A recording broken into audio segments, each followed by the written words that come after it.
पिछले भाग में आपने देखा कि सारा और हेनरी की गाड़ी जंगल के बीचों बीच अचानक खराब हो जाती है। मदद मांगने के लिए वे लोग घने जंगल के बीच बनी एक आलीशान हवेली में जाते हैं, जहां उनका स्वागत एक बूढ़ी औरत करती है, जो उन्हें रात बिताने के लिए जगह दे देती है। सारा और हेनरी अपने अपने बिस्तर पर लेट जाते हैं। आधी रात को जब सारा की नींद खुलती है तो वो देखती है कि हेनरी अपने बिस्तर से गायब हो चुका है। सारा हेनरी को ढूंढने का प्रयास करती है और उसी क्षण उसे समझ में आ जाता है कि इस हवेली में आकर उन्होंने बहुत बड़ी गलती कर दी है, क्योंकि वो उस हवेली में आकर फंस चुके हैं। अब आगे इस कमरे से इतनी दुर्गंध है कि अगर मैं कुछ देर और यहाँ रही तो इस बदबू से मेरा दिमाग सड़ जाएगा। सांस लेना भी मुश्किल हो रहा है यहाँ। ये मैं कहाँ फंस गई हूँ? Please God, please help me. Henry पता नहीं कैसा होगा। तभी सारा को किसी छोटी बच्ची के हंसने खिलखिलाने और नर्सरी राइम्स गाने की आवाज सुनाई देने लगती है। ये बच्ची कौन है यहाँ? क्या मेरे अलावा कोई और भी फंसा हुआ है यहाँ पर? क्या वाकई इस हवेली में उस बुढ़िया की कोई पोती रहती है? हो सकता है कि बच्ची अपनी दादी की तरह ना होकर थोड़ी नॉर्मल हो। हाँ। सारा उठकर कमरे की हॉल में से बाहर झांकने की कोशिश करती है। बाहर उसे एक 5 साल की छोटी सी बच्ची उछल कूद करती हुई नजर आती है। ये बच्ची तो एकदम नॉर्मल लग रही है। इस बुढ़िया की पोती यही है क्या? इस बच्ची से पूछती हूँ यहाँ से बाहर निकलने का रास्ता किधर है। हो सकता है कि मेरी कुछ मदद कर सके। सारा धीरे से अपना दरवाजा खोलती है और सामने खेल रही बच्ची को आवाज लगाती है। बेटा सुनो, क्या तुम मुझे यहाँ से बाहर निकलने का रास्ता बता सकती हो? तुम इस हवेली में रहती हो क्या? सारा की आवाज सुनकर अभी तक दरवाजे की ओर पीठ करके खेल रही बच्ची सारा की ओर मुड़कर देखती है। उस बच्ची को देखकर सारा के मुंह से एक जोरदार चीख निकल जाती है। बच्ची का पूरा चेहरा खून से लथपथ था। सर के ऊपर एक गहरी चोट का निशान दिखाई दे रहा था। ऐसा लगता था किसी ने भारी भरकम चीज उसके सर में दे मारी हो। अपने सर से बहते खून से बेखबर वो बच्ची आराम से वहां बैठी हुई थी। सारा को देखकर अचानक उस बच्ची के चेहरे के भाव बदलने लगते हैं और उसके शरीर की हड्डियां एक एक कर चट-चट की आवाज के साथ टेढ़ी-मेढ़ी होने लगती है। बच्ची का चेहरा दूसरी ओर घूम जाता है और पैर भी उलट जाते हैं। ये सब देखकर सारा का दिल उछलकर मानो उसके मुंह में आ गया था। रोते हुए वो वहां से भागना शुरू कर देती है। पीछे से उसे फिर से उस लड़की की नर्सरी राइम्स गाने और डरावनी हंसी हंसने की आवाज सुनाई देने लगती है। इस सुनसान हवेली के अनगिनत कमरों के पीछे ना जाने कितने राज दफन थे। सारा मदद की तलाश में बेसमेंट के एक कमरे से होते हुए दूसरे कमरे में दौड़ लगा रही थी, लेकिन वो नहीं जानती थी उसकी ये लुका छिपी कितने समय और चलने वाली है। एक सुनसान से दिखाई देने वाले कमरे में सारा जाकर सिमटकर एक कोने में बैठ जाती है और आसपास हो रही हलचलों पर बारीकी से नजर रखने लगती है। अचानक ही उसे घड़ी के 2 बार घंटे बजने की आवाज सुनाई देती है और उसी के साथ किसी के भयानक रूप से चीखने की आवाज भी उसके कानों में पड़ने लगती है। इससे पहले कि सारा कुछ भी समझ पाती, एक झटके से कमरे के पीछे की तरफ का दरवाजा खुल जाता है और धीमे कदमों से कोई उस कमरे के अंदर आने लगता है। सारा के दिल की धड़कन तेज हो गई थी। डरते हुए सारा धीरे से खुले हुए दरवाजे की ओर देखती है।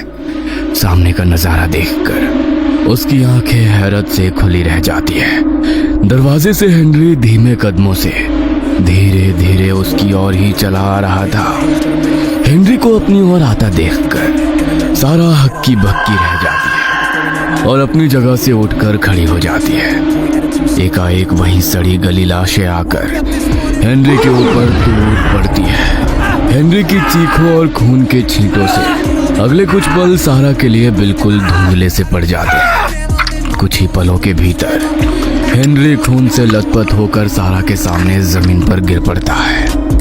हेनरी के शरीर से खून का एक एक कतरा चूस लेने के बाद वे सारे मुर्दे फिर से बेजान होकर वहीं गिर पड़ते हैं। जान से भी ज्यादा प्यारे हेनरी को उन डरावनी लाशों के बीच ऐसे पड़ा देख सारा के होश उड़ जाते हैं और वो पागलों की तरह चिल्लाने लगती है। सारा बिल्कुल बेसुध हो गई थी। तभी एक बार फिर से सारा को छड़ी की टक टक सुनाई देनी शुरू हो जाती है। देखा, मैंने कहा था ना, मैं तुम्हें ढूंढ लूंगी। चलो अब अच्छे बच्चों की तरह आओ मेरे पास। कौन हो तुम? मैंने क्या बिगाड़ा है तुम्हारा? क्या चाहती हो मुझसे? चली जाओ, चली जाओ। अभी भी नहीं समझी तुम? ज्यादा परेशान मत हो, तुम्हें भी तुम्हारे हेनरी के पास जाने में ज्यादा देर नहीं लगेगी। मेरे हेनरी को मार डाला। हेनरी, बिल्कुल भी दर्द नहीं होगा। हेनरी को भी समझाया था मैंने, ये लुका छुपी का खेल ना खेले, लेकिन उसने मेरी बात नहीं मानी। देखो क्या हुआ उसका। लेकिन तुम समझदार हो तो मेरी बात मानोगी ना? तुम्हारे हेनरी की मौत बर्बाद हो गई, मरकर भी किसी के काम नहीं आया, लेकिन तुम मेरे काम आओगी। वो तुम्हारा इंतजार कर रहा है। सारा खून उगलती आंखों से उस बूढ़ी औरत की तरफ देखती है और पास में ही टेबल पर रखा हुआ कांच का एक फूलदान उठाकर बुढ़िया के सर पे तीर मारती है। सर पर वार होने के कारण बुढ़िया दर्द से करा उठती है और जमीन पर गिर जाती है। बुढ़िया को इस तरह जमीन में गिरा देखकर सारा उठकर खड़ी हो जाती है और फूलदान को उठाकर एक के बाद एक बुढ़िया के सर पर वार करना शुरू कर देती है। बुढ़िया का चेहरा खून से बुरी तरह लथपथ हो चुका था। कुछ ही पलों में उसका शरीर बिल्कुल शांत पड़ गया था। बुढ़िया के शरीर में कोई हलचल होते ना देखकर सारा पागलों की तरह हंसने लगती है।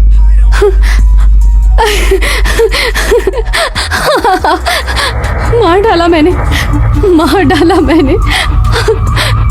सारा ने अपने हाथों की तरफ देखा। उसके हाथ खून से पूरी तरह सन चुके थे।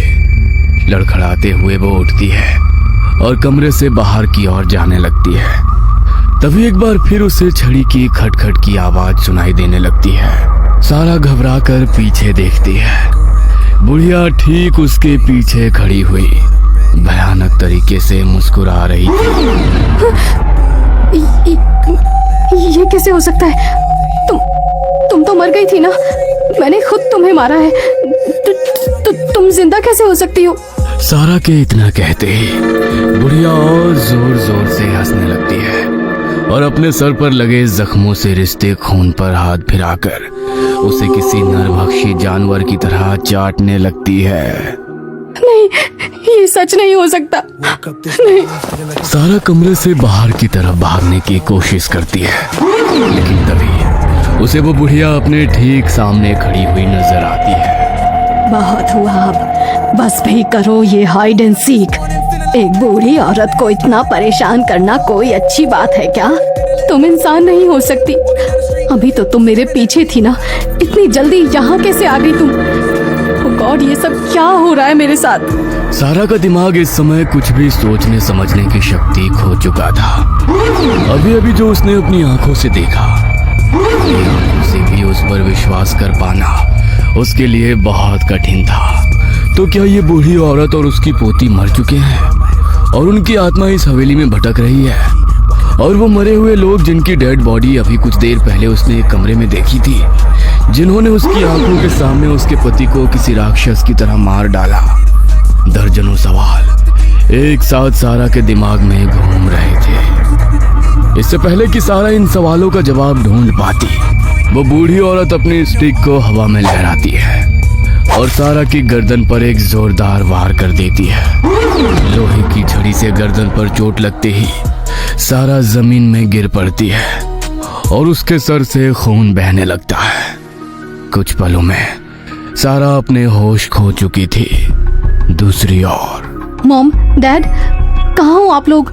ना आपका फोन लग रहा है, ना आपकी कोई खबर मिल रही है। मैं करूँ तो आखिर करूँ क्या? नताशा के पेरेंट्स को गायब हुए 1 सप्ताह बीत चुका था।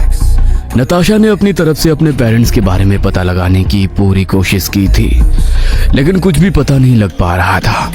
पुलिस भी जांच करके थक गई थी, लेकिन अभी तक पुलिस के हाथ में भी कुछ नहीं लग पाया था। हेनरी और सारा पुलिस की फाइलों में गुमशुदा होकर बंद हो गए थे। कोई नहीं जानता था कि आखिर बीच रास्ते से वो दोनों कब और क्यों और कैसे गायब हो गए। पुलिस अपनी तरफ से ये केस लगभग बंद कर चुकी थी। एक दिन अचानक सारा के मोबाइल से भेजे हुए मैसेज उसकी बेटी के मोबाइल पर रिसीव हो जाते हैं। मॉम ने मुझे एक लोकेशन भेजी है। इसका मतलब मॉम और डैड यहाँ पर रुके हुए हैं। लेकिन फिर मॉम ने ऐसा क्यों कहा कि पता नहीं वो अब तक होंगी या नहीं। कहीं वो दोनों किसी बहुत बड़ी मुसीबत में तो नहीं फंस गए हैं। नहीं मॉम, मैं आप दोनों को कुछ नहीं होने दूंगी। आप चिंता मत करो, पुलिस आप तक पहुँचे ना पहुँचे, मैं आप तक पहुँच कर ही रहूंगी। सारा की बेटी बार बार अपने मॉम डैड का फोन डायल करती है, लेकिन दोनों में से किसी के भी नंबर पर कॉल कनेक्ट नहीं हो पाती। पता नहीं अब कॉल कनेक्ट क्यों नहीं हो रहा है। बार बार आउट ऑफ कवरेज एरिया दिखा रहा है। नताशा अपना बैग पैक करती है और कार से अपने पेरेंट्स को ढूंढने निकल पड़ती है। लोकेशन की मदद से नताशा उस बंगले तक पहुंच जाती है और दरवाजे पर पहुंचकर बेल रिंग कर देती है। स्वागत है मेरे बच्चे, मैं कब से तुम्हारा इंतजार कर रही थी। मेरा इंतजार? लेकिन आपको कैसे पता कि मैं यहाँ आने वाली हूँ? आप मेरा इंतजार क्यों करेंगी? मैं तो आपको जानती तक नहीं। परेशान मत हो, जल्दी ही सब जान जाओगी। इतने बड़े बंगले में रहने के लिए कोई साथी तो चाहिए होता है ना, इसीलिए मैं हमेशा मेहमानों का इंतजार ही करती रहती हूँ। इसी बहाने कुछ समय के लिए ही सही मेरा मन बहल जाता है। अंदर आओ, कुछ खाने पीने के लिए चाहिए? नहीं, बस थोड़ा पानी मिल सकता है? तुम बैठो, मैं अभी लाती हूँ। बूढ़ी औरत पानी लेने के लिए चली गई थी। तभी नताशा को किसी छोटी बच्ची के हंसने खिलखिलाने और राइम्स गाने की आवाज सुनाई देने लगती है। अभी तो इन्होंने कहा कि ये बंगले में अकेले रहती हैं, फिर अचानक ये बच्चा कौन है? कुछ ही देर में बुढ़िया पानी का गिलास लेकर उसके सामने खड़ी हो जाती है। ये कैसा पानी है? इसमें से तो गंदी बदबू आ रही है। छी, ऐसा लगता है कोई जानवर इसमें गिरकर मर गया है। रुको, मैं अभी तुम्हारे लिए दूसरा गिलास लेकर आती हूँ। शायद कुछ गिर गया होगा। रहने दीजिए, मेरी पानी पीने की इच्छा ही खत्म हो गई है। आप प्लीज कोई रूम दे दीजिए रात में रुकने के लिए। अब हाँ जरूर। ये देखो, ये तुम्हारा कमरा है। मॉम डैड यहाँ पर करने क्या आए होंगे? क्या करूँ? इस बूढ़ी औरत से ही पूछ लूँ क्या अपने मॉम डैड के बारे में? ये घर मुझे इतना मिस्टीरियस सा क्यों लग रहा है? पहले फ्रेश हो जाती हूँ, उसके बाद पता लगाने की कोशिश करती हूँ। नताशा बाथरूम में जाती है और मुंह हाथ धोने के बाद बाथरूम का दरवाजा खोलने की कोशिश करती है। ये दरवाजा लॉक कैसे हो गया? कोई है? कोई है? मदद करो, मैं यहाँ फंस गई हूँ। नताशा बाथरूम का दरवाजा पीट पीट कर मदद के लिए पुकार रही थी, लेकिन जैसे उसकी पुकार सुनने वाला वहाँ कोई भी नहीं था। खोलो दरवाजा, मैं कहती हूँ मुझे बाहर निकालो, कोई है? नताशा रोते हुए एक बार फिर से बाथरूम के दरवाजे में लात मारती है। उसकी उम्मीद के विपरीत इस बार बाथरूम का दरवाजा ऐसे खुल जाता है जैसे वो कभी बंद ही नहीं हुआ था। वो दौड़कर बाथरूम से बाहर आती है, लेकिन बाथरूम के बाहर उसे कोई भी नजर नहीं आता। ये दरवाजा लॉक किसने किया था? यहाँ तो कोई भी नहीं है। नताशा घबराते हुए वापस अपने बेड पर आकर बैठ जाती है। तभी उसे अपने कमरे में उड़ती हुई एक मधुमक्खी नजर आती है। मधुमक्खी बार बार आकर नताशा के कान के पास आकर गुनगुन की आवाज कर रही थी। तभी मधुमक्खी नताशा के कान में डरावनी आवाज में उसका नाम फुसफुसाने लगती है। नताशा। क्या मैंने अभी सुना? मधुमक्खी ने मेरा नाम पुकारा। नताशा घबराकर दरवाजे की ओर जाती है और जैसे ही दरवाजा खुलता है सामने उसे वही बूढ़ी औरत खड़ी हुई नजर आती है। आप यहाँ? तुम्हारे लिए पानी का जग लाई थी। क्या हुआ, तुम घबराई हुई नजर आ रही हो? वो पता नहीं किसने मुझे बाथरूम में लॉक कर दिया था। सो जाओ, पुराना घर है, कभी कभी हो जाता है। नताशा वापस अपने कमरे में आकर लेट जाती है, लेकिन अब उसकी आंखों में नींद नहीं थी। ये हवेली अब उसे बहुत ही डरावनी महसूस हो रही थी। सर्च शुरू करती हूँ। वो बुढ़िया भी अभी तक सो गई होगी। कहीं ऐसा तो नहीं इस बुढ़िया ने ही मॉम डैड को यहाँ पर कैद करके रखा हो। लेकिन ये ऐसा क्यों करेगी? क्या नताशा अपने मॉम और डैड का सच जान पाएगी? आखिर क्या है इस हवेली का रहस्य? जानने के लिए देखना ना भूले वेलकम होम पार्ट 3।